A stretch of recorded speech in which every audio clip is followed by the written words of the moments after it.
In this video, you will get a closer look at the Cadillac Series 70 5th generation.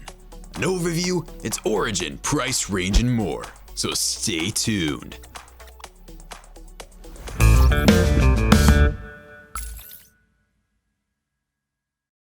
What's going on? This is the Classics Dude again. The years 1954 to 1956 saw the production of the 5th generation of the Cadillac Series model. Between these years, however, Cadillac did not produce a Series 70 since the production of the Series 70 had been halted in 1938. Therefore, the company only produced a high headroom Series 75, and the brilliant mind between the design was Harley Earl, who is also the person behind the design of the previous 4th generation model. These model cars were built to succeed the 1953 models of the Series 75. The Series 75 was introduced for the first time in 1950 and was designed to have a post-war automobile styling, which the various Cadillac models used since 1948 as a replacement for the pre-war design in 1941. The 1954 to 1956 Series 75 was available as a limousine, which had a driver's partition and also a sedan with no partition, each one having floater seats and capable of carrying up to 8 passengers. The body of the Series 75 was glossier than the body of its predecessors. It also featured a new cellular grille insert, tapered Dagmar-style bumper guards, and inverted gull-wing front bumpers.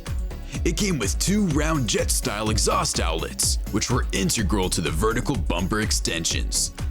The rear bumper, on the other hand, was given a whole new design, different from those of the previous models. It featured an Eldorado-style windshield with a wide ventilator stretched across its base, and the 1954 version had a 149.8-inch wheelbase.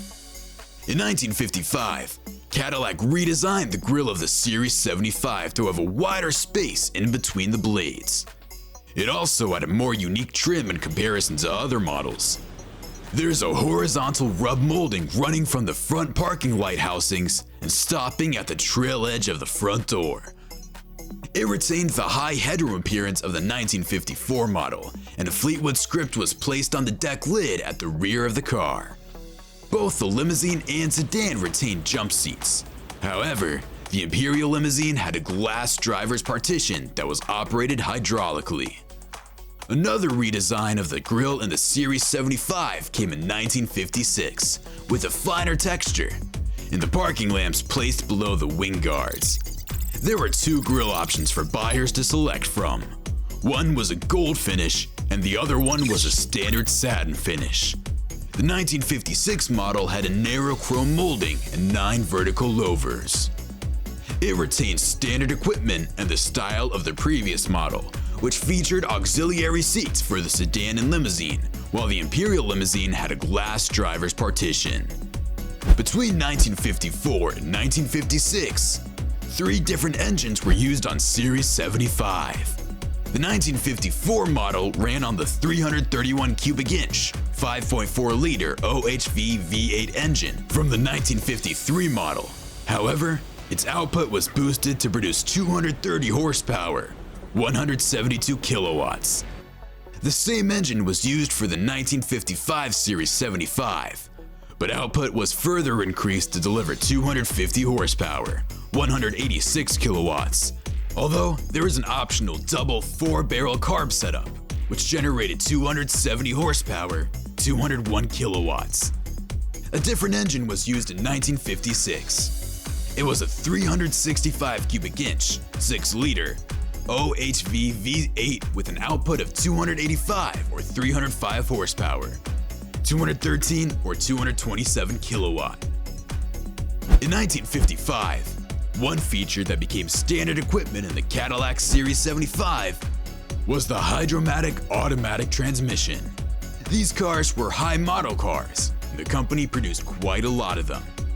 Between 1954 to 1956, the units of limousine without partitions that were produced were 889, 1075, and 1095 respectively, while the units of partition limousines were 611, 841, and 955 respectively. Exploring all the specs of the Cadillac Series 75 for the 1954 to 1956 model years will be incomplete without mentioning the price of the cars. In 1954, they were sold at $5,875. The price rose to $6,187 in 1955, and by 1956, they went at the price of $6,558, which is equivalent to $63,798 in today's markets.